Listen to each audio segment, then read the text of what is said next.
Hey everybody, welcome to the video. This one, we're breaking down my final thoughts for week 1 of the NFL season over on Draftkings. If you want to hear my first thoughts heading into this weekend, I did post that video earlier in the week on Monday, and not a lot of things have changed since then. I did add a couple of guys to the player pool at each position, but a lot of it is pretty similar, so there might be some overlap, but we do have some updated news, which I will share, and then obviously you just get some of my thoughts that are later on in the week. So I like doing the final thoughts video. It just kind of clears things up from Monday because a lot can change from Monday to Friday. And I'm also TBT on what kind of video I want to do on Saturdays this year. Last year I did the lineup building video, which seemed to be pretty popular and well liked from you guys, so I'm willing to do that again. Or I could do a core plays video because I do have a lot of people in the player pool at each position here, which can kind of get a little bit confusing. So if you guys want a core plays video, kind of narrowing down the player pool quite a bit, and I could maybe do like a slideshow or something, I'm willing to do that as well. So I'm open to whatever, but I'm looking forward to it. I'm sure you guys are as well. But before we continue, as always, if you guys could just leave a like, and if you're new to the channel, you might as well hit that subscribe button. I'm here all season long trying to help you guys become better NFL DFS players, and I cover other sports as well, including NASCAR, which I will be doing a live stream on Saturday evening if you want to come in and check that out. But if you're going to keep coming back to the channel each and every single day or each and every single week, you might as well hit that subscribe button and turn the notification bell so you don't miss out whenever I post new videos. And if you're going to follow me on social media, I'm at ChrisPennell16 on Twitter, CPen16 over on IG, and if you want to support my content over on Patreon, always much appreciated. You get access to my entire NFL data sheet, my cheat sheet with notes, and all that fun stuff, and you can hop into the Discord as well. And we got 300 plus people. It's always a good time in there. So if you're interested, links in the description below. If you're not, hey, that's fine. Let's just dive into this weekend's slate. So starting with quarterback, not much has changed here. Everyone that's on this player pool was in my first video besides Jimmy G. I did add him as a value option because I do like the matchup here versus Arizona. But we'll start up top with Lamar Jackson. He is very expensive at $8,100, but you're basically getting two players when you roster Lamar Jackson. You're pretty much getting a QB1 and an RB1 all in one person, and that's why I always make an exception spending up a quarterback with Lamar Jackson because he does things that other quarterbacks cannot do, and he's just a safe play each and every single week. Because his rushing ability is just unmatched by anybody. Like Russell Wilson, he's a pretty mobile quarterback, but he only averages 21 rushing yards per game. Meanwhile, Lamar Jackson, he's rushing the ball 9 times per game, 80 rushing yards per game, and nearly had half a rushing touchdown per game last season. And then you pair that with over 200 passing yards per game and nearly 2.5 passing touchdowns per game. You're just getting the QB1 pretty much each and every single week here despite the matchup, but he does get a good matchup here versus Cleveland. They're a team that really struggled versus the run last season, and I know I don't typically look at how teams do versus the run when looking at quarterbacks, but with Lamar Jackson, that's something you should usually take into consideration. They are a team that struggled versus the run last season. I probably expect that once again. Their linebacker group's pretty weak, and they are dealing with some injuries on this defense as well, especially in the secondary, so they're going to be beatable through the air as well. I mean, really the only bright spot on the defensive secondary group is going to be Denzel Ward, but other than that, it should be a pretty beatable defense. And if we're just going to look at their statistics last season versus the past, they were 17th DVOA versus the past last season, allowing nearly 20 Draftkings points per game and over 25 rushing yards per game to quarterbacks. But that's going to be skewed a little bit because they do have to play Lamar Jackson twice every single year, so that'll be skewed a little bit. But I obviously like Lamar Jackson here. If you got the money for him, feel free to spend up for him. If you want to make him a core piece of your lineup, I have no issues with that whatsoever because the guy can drop 30 DraftKings points very, very easily. And at $8,100, it might seem expensive, but again, you're pretty much getting two positions in one when you're rostering Lamar Jackson. So I have no issues with that. And he's got one of the highest team totals on the slate at 27.75 for the Ravens. I guess one concern could be that they are 7.5-point favorites at home, so maybe they have to let off the gas a little bit. But if Cleveland can keep this game close, Lamar Jackson should be able to hit his ceiling here. So definitely have interest in Lamar. Russell Wilson and Matt Ryan. I do like this Seattle-Atlanta game quite a bit on tournaments this weekend, as it has one of the highest totals, and we're also in a dome as well, so you don't have to worry about any weather concerns or any wind. And look, you got two pretty good offenses here with two pretty below average defenses for the most part. Russell Wilson, I don't love spending $7K for Wilson here, but the Atlanta defense is not something I'm going to be too concerned about. And it's pretty easy to stack with Wilson as well because Tyler Lockett and DK Metcalf are pretty affordable. So if you want to double stack with them or just pick one and run it back with someone on Atlanta like Julio Jones or Calvin Ridley or even Hayden Hurst, I have no issues with that as well. So this game is pretty easy to stack. But I do like Wilson here if you're looking at Atlanta's defense last season versus the pass. They were 25th DVOA, allowed over 21 DraftKings points per game, a little over 250 yards, and then nearly 2 touchdowns per game as well. So I think Wilson is fine. I wouldn't say I'm excited about that price tag, and to be honest, I can probably see myself either going all the way up to Lamar Jackson in cash games or probably taking a cheaper option and maybe like a Carson Wentz, Cam Newton, or Jimmy G, although I'm not opposed to using these guys in cash games. But I typically like to either go all the way up to Lamar Jackson or find a nice mid-range to cheap option at quarterback to allow myself to spend up for guys like CMC and Michael Thomas in my cash game lineups because it's really all about that volume in cash games. Matt Ryan, 6,700. Seattle was a team that did struggle versus the pass last season, especially versus quarterbacks in terms of fantasy points given up. And if you're looking at their splits last season, they were 15th DVOA versus the pass, allowed nearly 20 DraftKings points per game to quarterbacks, over 275 passing yards, and a little over a touchdown per game. And also Atlanta has a pretty big offensive line versus defensive line pass blocking advantage as well. So that's one thing going for Matt Ryan. And he was the guy that threw the ball a ton last season. And like I said, I love volume in DFS. And if my quarterback's going to throw the ball a ton, I'm all about it. He had over 40 pass attempts per game last season, nearly 300 passing yards per game, and about 1 3/4 touchdown per game as well. This is also one of the best games to stack on the slate, one of the highest over-unders, and it's a pretty close spread as well at 3. So definitely have interest in this game, and there's a lot of good options in the passing game from both sides of this game. Then dropping down to Carson Wentz, 6,300. I like the price tag here, and it's a pretty soft matchup here versus the Washington football team. And I do have quite a bit of interest in Philly this week. Now, the Miles Sanders injury does give me a little concerns with him when we get to the running back group, but we're also expected to get Jalen Reagor back, which we were not expecting that earlier in the week, so that kind of puts a little bit of a downer on playing Deshawn Jackson this weekend because I thought he was pretty much going to be the main guy there, so that's going to throw a little bit of wrench into things for that. But that's only going to help Carson Wentz to have an extra weapon. And look at it, 6,300 versus Washington. I think he's totally fine here. If you're looking at Washington splits versus quarterbacks last season, a 24th DVOA versus the pass, over 20 DraftKings points to quarterbacks, over 2 touchdowns per game, and a huge pass blocking matchup here for Carson Wentz with a 34% advantage offensive line versus defensive line pass blocking advantage according to PFF. So definitely like Carson Wentz here. The price is nice, and I do have interest in the Philly pass catching options and Deshawn Jackson, which not as high as I was earlier in the week, especially if Reagor does play, but you can also look at Miles Sanders, who again is dealing with an injury, but also like Zach Ertz as well. So pretty interested in the Phillies offense, and I say the Phillies, I meant the Philadelphia Eagles. And they're all pretty cheap for the most part, so definitely like Carson Wentz at that price point. Cam Newton, 6,100. I feel like he's a bit of a question mark because we know how complex the New England Patriots offensive scheme is and just the playbook. So I'm not sure how much of that he has under his belt. But he's a talented quarterback. He's only 6,100. He offers you that rushing upside as well. And at only 6,100 in a soft matchup versus Miami, I'm willing to take a shot at it, although I just have a little bit of concern here with how much of the playbook he's actually got under grasp. But they should keep it simple enough for him, and I think he'll be fine. He should be able to pay off this price tag at 6,100. You can't really look at the stats from last season because it was a very small sample size, and again, he's on a whole different offense, a whole different team, so I wouldn't pay any attention to that whatsoever. But if you look at the matchup versus Miami, yes, I know they have added some new pieces on defense this season, but they were still 32nd DVOA versus the pass. They allowed 23 DraftKings points per game to quarterbacks, nearly 2.5 passing touchdowns per game, 272 passing yards, and they also have a huge pass blocking advantage as well, according to PFF, with a 37% advantage. So I think Cam Newton 6,100 is a fine play, especially if he's going to run the ball. I guess that'll be TBT as well, but he definitely presents you that rushing upside, and he can certainly vulture a goal line touchdown as well. And then a cheap option, which I did add later on in the week, is Jimmy Garoppolo at 5,800.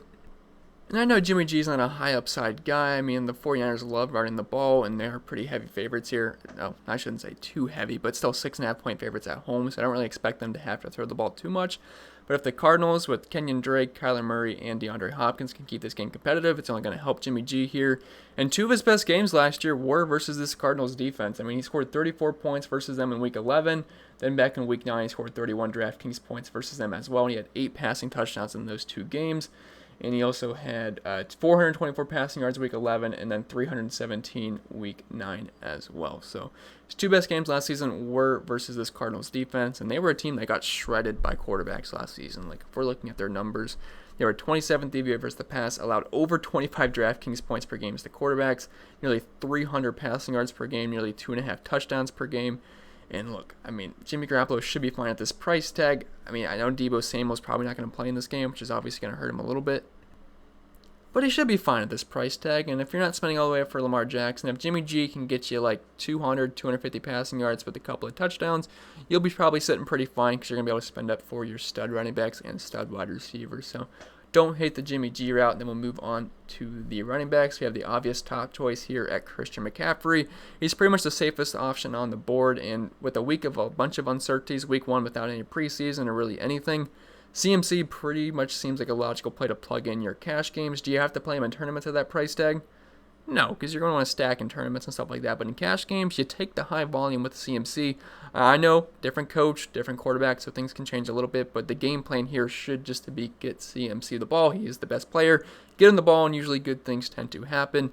And again, kind of like with Lamar Jackson, CMC is pretty much two players. You get pretty much like a wide receiver 2 and obviously a bona fide RB1. So you get that double position, or I guess I should say double. You get like two people in one when you roster CMC. And look, this game actually isn't bad to stack either. I don't love a ton of options in this game, but I love Josh Jacobs on the other side of the ball. You could also look at Henry Ruggs and also DJ Moore and the Panthers as well. So I think this is a pretty good game, and it's got a 47.5 point over-under, which is not far behind that Saints-Bucks game or the Falcons-Seahawks game. So there should be a lot of points scored here. I think a majority of that for the Panthers is going to come from CMC. But if we're looking at his numbers last season, the volume was just absolutely insane. Nearly 18 rushing attempts per game with 90 rushing yards. Nearly 1 rushing touchdown per game, 4.8 yards per carry. But the thing I love, especially on DraftKings, because it's PPR scoring, 8.5 targets per game, 62 receiving yards per game, a 22% target share, and a 35% weighted opportunity share. This is a pretty good matchup here versus the Raiders as well. They were 29th DVA versus the run last season, and they gave up quite a bit through the receiving game as well, with nearly 50 receiving yards per game, 5.5 receptions per game, and nearly 0.4 receiving touchdowns per game as well to running back. So love this spot for CMC. He's the safest option on the board this week. Now you're paying an arm and leg for him, but there's plenty of value on this slate to get it done, especially if you pair him with someone like Antonio Gibson. It really shouldn't be that much of an issue to fit in CMC this week, and you're probably going to want to get him in your cash game lineups just to lock up that safe, secure play. Then dropping down to one of my favorite running backs just from a fan standpoint, Alvin Kamara, 7,200. Always like him in high-scoring affairs, and Vegas is expecting one here versus Tampa Bay. Now, Tampa Bay is very good versus the run, but I don't really care about matchups too much with Alvin Kamara because if he's not getting the job done on the ground, they can just throw in the ball as well. I mean, we saw him have 10 catches last season versus a game in Tampa Bay. And like if you're looking at his numbers, you're pretty much, it's not CMC numbers, but you're still pretty much getting a little bit of a wide receiver with a running back as well. He only had 12 rushing attempts per game, but in the receiving game, nearly 7 targets per game, a 19% target share, and a 30% weighted opportunity share. So no matter what's happening in the game, if they're up a lot, they'll still use Alvin Kamara. If they're down a lot, he's going to be used in the receiving game. If they can't get the run game going, they'll just throw him dump off. So don't really care about the matchup too much here, and it's going to be a high-scoring affair, and Alvin Kamara's always got a decent shot at finding the end zone. But like I said, the matchup does suck on the ground, but third DVA versus the run last season, only 17 DraftKings points per game allowed, only 56 rushing yards. They were very, very stiff versus the run, but Alvin Kamara is pretty much matchup proof, and he's game script proofed as well. So don't mind him. Josh Jacobs, 6,800, one of my favorite plays on the slate, and if you compare him and CMC together, I don't mind that. Now, I don't typically love playing two running backs in the same game just because that might have the best correlation, but CMC is kind of like a wide receiver, so you can kind of throw that out the window here.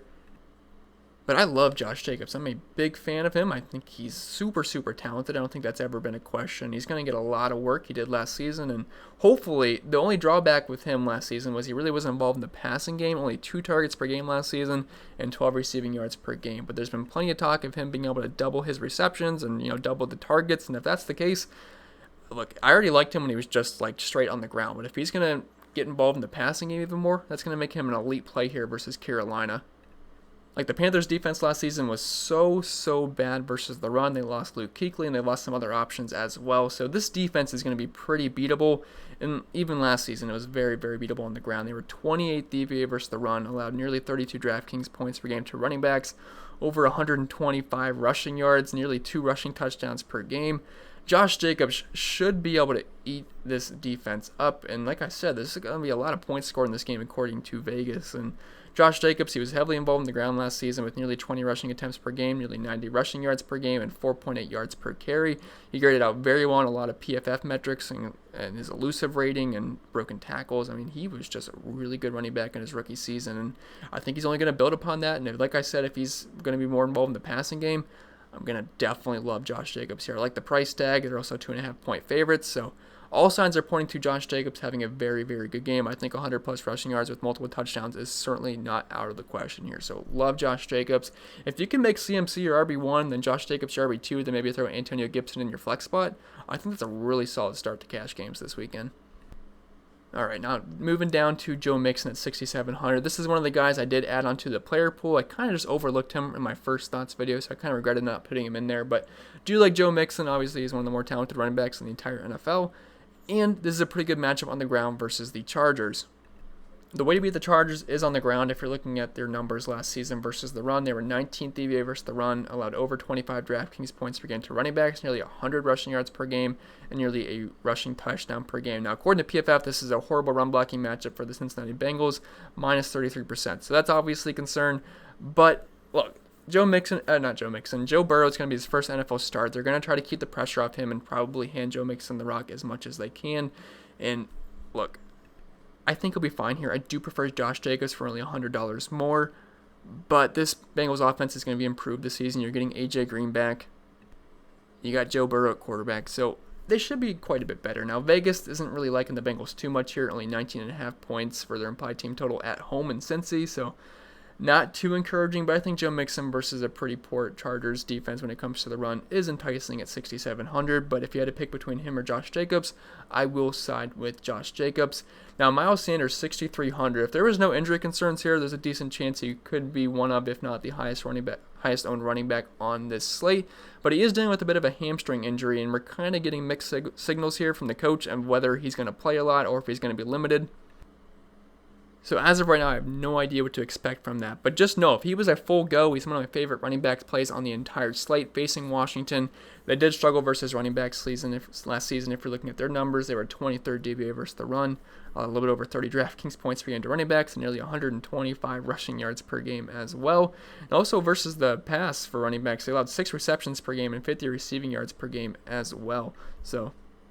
And PFF is also giving the Philadelphia Eagles here a huge run blocking advantage here versus Washington with a 50% offensive line versus defensive line run blocking advantage this week. So if Sanders is a full go, I obviously have a ton of interest in him, but as of right now, that's looking a bit sketchy, so we're going to have to monitor that heading into Sunday morning more than likely. Then Antonio Gibson, 4,000. This is probably going to be the chalk punt play to fit in all of our studs, but I totally get it. Now, it's probably going to be more of a committee, but I still think Antonio Gibson should get around double-digit touches here. And if that's the case at 4,000, I will take it because I think a decent amount of those touches will be in the passing game as well. And PPR scoring, those points can add up pretty quick. So at 4,000, I think he's a logical choice in our flex spot. You could throw him in your RB2 spot as well, but I'm really trying to get to that McCaffrey with like a Jacobs or a Kamara or a Mixon or potentially Sanders. So Gibson is probably more reserved for your flex spot, but only at 4K for the guy that got potential for double-digit touches, I will take it. I don't like the matchup versus Philly. They were pretty tough versus the run, but this is pretty much just a price play with potential high volume, mid to high volume with Antonio Gibson. So I think he's a pretty logical punt play. And then move on to the wide receiver position. We have Michael Thomas. He comes in at 9,000, and he's pretty much the CMC of wide receivers, where you know what you're going to get each and every single week. You're going to get that high talent paired with high volume, and then you also have Drew Brees throwing the ball, which is obviously always a plus as well. And we're also going to be in the Superdome, which is always fun for fantasy purposes. And Vegas is expecting quite a bit of points here this week as well. 48 over-under, and the Saints have a 25.75 implied team total as well. But if you're looking at Michael Thomas's numbers last season, he pretty much got the 100 yards bonus on average each and every single week. 107 receiving yards per game, over 11 targets per game, over half a touchdown per game, a 32% target share, a 75% weighted opportunity share, 40% of this team's air yards, and over 1,400 air yards. Although very low ADOT, but again, he's going to catch a ton of balls here. And Michael Thomas at 9,000, he's super expensive, but this is a good matchup versus Tampa Bay. Tampa Bay was very stiff versus the run last season. Now, they had a decent defense overall. They were 12th DVOA versus the pass, but they really struggled with wide receivers. They allowed 45.9 DraftKings points again to wide receivers, nearly 200 receiving yards per game, and 1.31 touchdowns as well. And if you guys don't remember last year, Michael Thomas absolutely destroyed this Tampa Bay defense when Teddy Bridgewater was the quarterback. And he was also 6,600 that game, which is absolutely laughable. I cannot believe Michael Thomas was only $6,600. Now he's 9,000, which obviously that's much deserved, which he was pretty much this price tag for most of the season. And actually, to close out the year, he was above 9,000 the past few games. But he's always expensive, and I would prefer going CMC over Michael Thomas if you had to pick between the two, just because wide receivers can be a little bit more volatile. But Michael Thomas is as safe as it comes when it comes to wide receivers. And if you got the money for him, it's a good matchup, and he should get your 10-plus targets, probably over 100 receiving yards, and is probably going to find the end zone more than likely. So, yeah, I like Michael Thomas. He's just going to be a pretty tough fit. Julio Jones, 7,700. He's not in cash game consideration for me. I'd rather just get the Devonte Adams, which is $400 cheaper. But if you're stacking this game up, you can use Julio Jones as either a run back if you're using Russell Wilson with Tyler Lockett or DK Metcalf. Or if you're using Matt Ryan, you probably want to pair him up with Julio Jones because Julio Jones presents you that huge upside each and every single week. Now, his one struggle is finding the end zone. I don't know what it is. You'd think a guy that's as huge as him would find the end zone pretty much every single week. Just not really the case, which is weird. But he presents you that huge ceiling every single week. And Julio Jones versus Seattle, it's obviously a good matchup. I mean, they weren't that great versus the pass last season. He's obviously going to get a pretty good advantage here according to PFF in the wide receiver versus cornerback matchup. But last season, Seattle was 15th DVOA versus the pass, allowed about 36 DraftKings points per game to wide receivers, 159 receiving yards, and nearly a touchdown per game.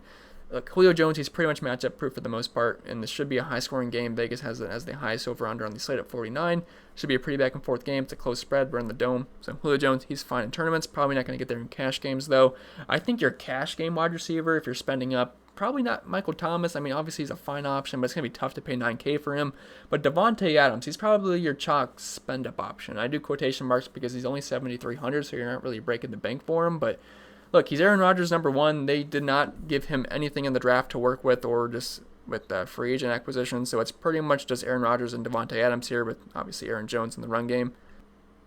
So I think we should probably expect our 10-plus targets here for Devonte Adams. Now, the matchup versus Minnesota, they're a decent defense, but they do struggle versus wide receivers. If you're looking at their numbers last season, they were 7th DVOA versus the pass, but they allowed over 36 DraftKings points per game to wide receivers and over a touchdown per game as well. And Devonte Adams, it's pretty much all about the volume here. And he had over 10 targets per game last season, a 29% target share, 83 receiving yards per game, 67% weighted opportunity share, and he's pretty much the guy here. So if you're going to get double-digit targets from Aaron Rodgers, you're obviously going to be viable, and he's only 7,300, so we're getting a good price tag as well. So definitely like Devonte Adams. Adam Thielen, he's a guy that I did add for my previous video. I did not have him on here, but I did want to add him on at 6,700 versus Green Bay.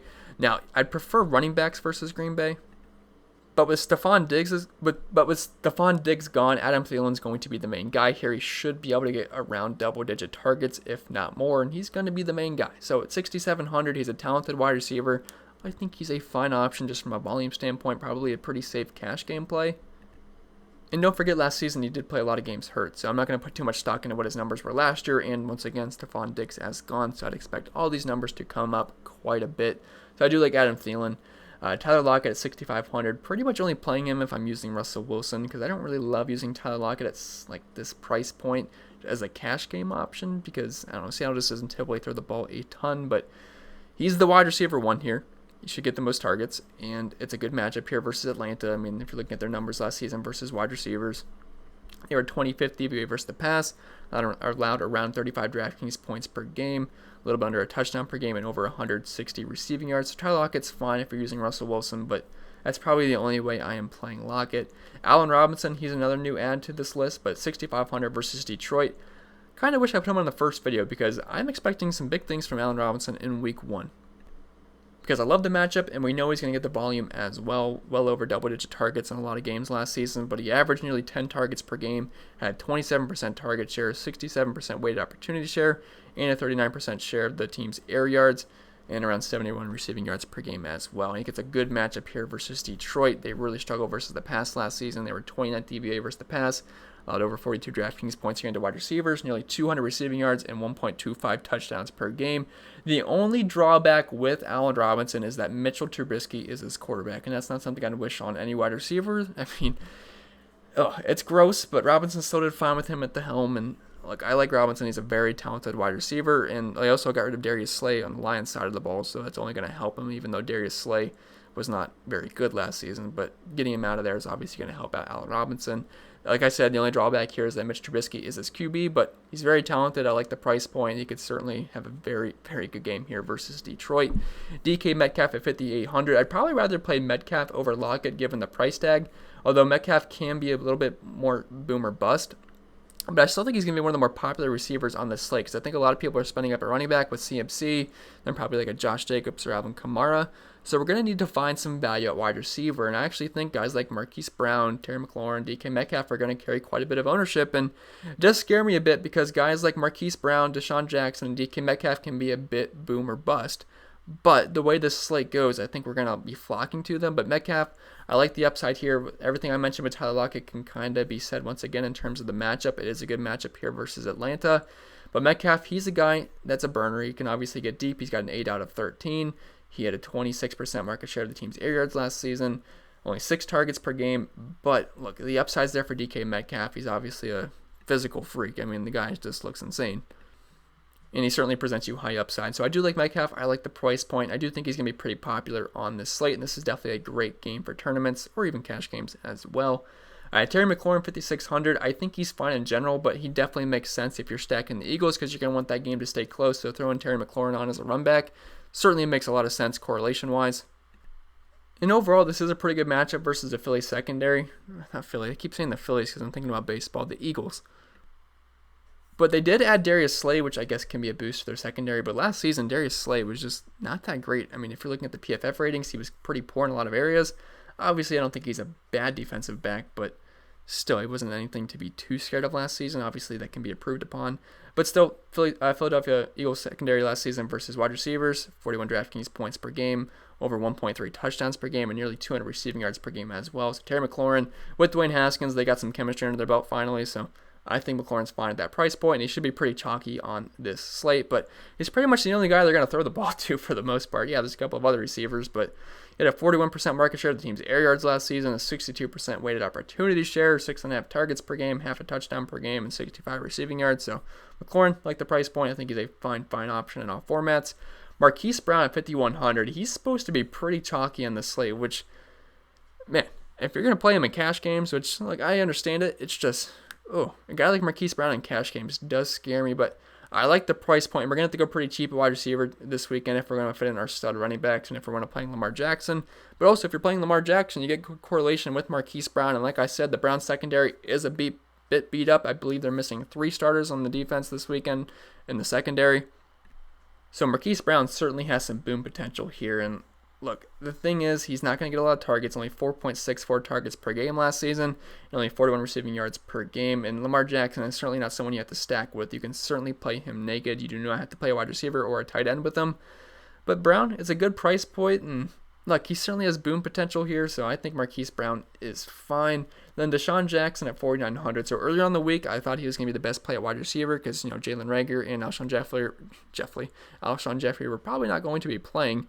Although it sounds like Jalen Reagor is now going to play, so that kind of muddies the waters here for Deshawn Jackson. But I still think he's okay, but he's not like a stone cold lock anymore like he was. And he can still be a pretty volatile player, so even then it was still a little bit risky, but I don't know. It's a little iffy now, but I like the price point. This is a good matchup versus Washington. Not saying it really holds too much stock, but last season, week 1, he did just absolutely burn Washington for nearly 40 DraftKings points. So I think he's okay. It's just if Jalen Reagor does play, makes it a little bit iffier, but I really like the price point, and it only takes a couple of catches for Deshaun Jackson to pay off that price tag because he's a guy that's certainly going to burn the defense. And if you're looking at his ADOT last season, it was at 14.7, so I think he's okay. I know he didn't play too much last season, but he's okay at the price point. But my expectations have certainly lowered as the week has gone on. Now we'll move on to the tight ends.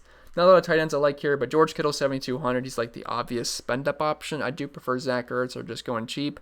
But George Kittle, he gets that smash spot matchup versus Arizona. They were just so bad versus tight ends last season. It was pretty much look who's facing Arizona, then play their tight end last year. That's pretty much how it worked, no matter who it was. And it worked out almost every single week. Now, I don't think they're going to be as bad versus tight ends this season. Hopefully, they're going to make it a point of emphasis to improve upon that. But look, last year, they allowed nearly 20 DraftKings points per game to tight ends, 71 receiving yards, and 1 touchdown per game as well. And George Kittle is going to dominate most of the targets here for the 49ers. They're not a team that passes a whole lot, but like George Kittle, nearly 8 targets per game, 75 receiving yards, 28% target share, 60% weighted opportunity share, and 26% market share of the team's air yards. So obviously like George Kittle here, and you can easily pair him up with Jimmy Garoppolo because Jimmy Garoppolo is pretty cheap. So it's a pretty cheap stack here, although not like I'm really looking to stack up this game too much.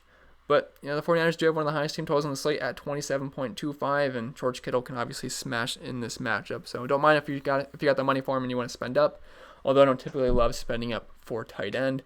But Zach Ertz, 5,800, I could see him being very popular on the slate going up against Washington. It's a pretty soft matchup overall, and I think the Eagles are going to be pretty popular on this slate. So Zach Ertz fits in pretty nicely at 5,800. I feel like he's a bit underpriced because he's going to get a lot of volume here. If you're looking at his numbers last year, 8.5 targets per game, 0.4 touchdowns per game, 1,100 air yards, an ADOT of 8.6, 61 receiving yards per game.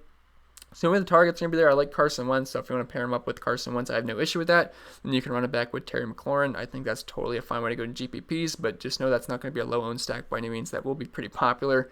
But if you're looking at their numbers last season, they were 24th DVA versus the pass, the Washington football team that is, then 14.4 DraftKings points per game, and just overall, they're not that great of a defense. So I think Zach Ertz is totally fine. Hayden Hurst at 4,300. I love this game for tournaments and just in cash games in general. If you can fit in a lot of these guys from this game in your lineup, I have no issue with that whatsoever. Hayden Hurst, he's going to be filling in for Austin Hooper, and Austin Hooper had a fantastic season last year with the Atlanta Falcons, and Matt Ryan has no problems at all throwing to the tight end position. So Hayden Hurst, I think we should expect some pretty solid outings from him this season. Now, I don't think he's going to put up Austin Hooper-like numbers, but don't forget this guy was a former first-round pick. He's got talent, and you can't really look at any of these numbers because, look, it's a different team now, different role, everything's different, so I wouldn't put any weight into that whatsoever, but I like the price point here.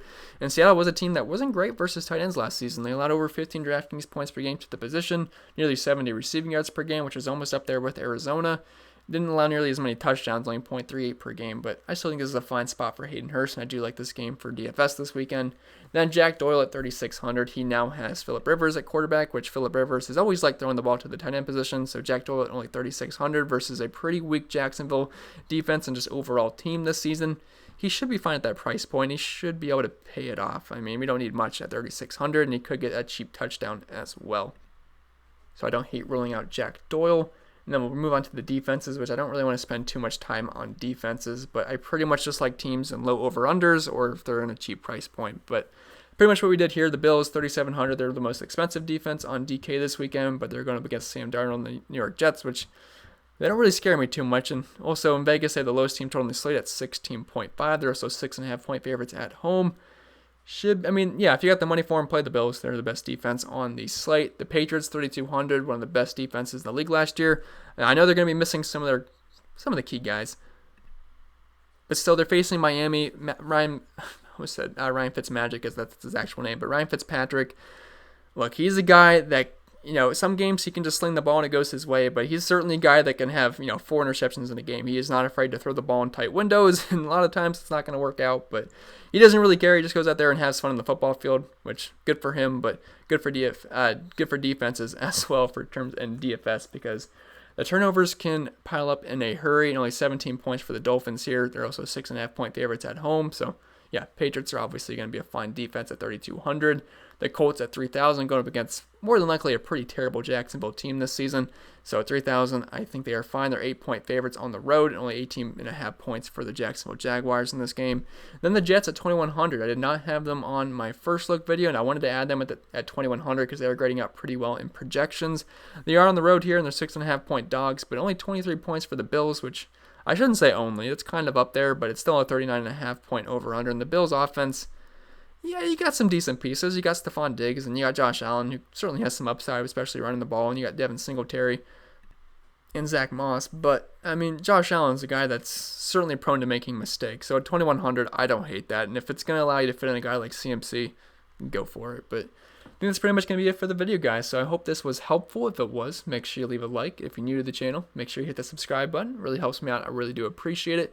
If you want to give NASCAR DFS a try, that is my favorite DFS sport. It's kind of my thing here on YouTube. You can hop into the live stream tomorrow. I really do enjoy playing it. And usually NASCAR is on Sunday, but it's actually on Saturday night. So if you have a nice night in NASCAR on Saturday night, you'll have a bit of a bigger bankroll for Sunday as well. So if you want to try it out, I'll explain it the best I can. You can ask me any question you want, and I'll be happy to answer it.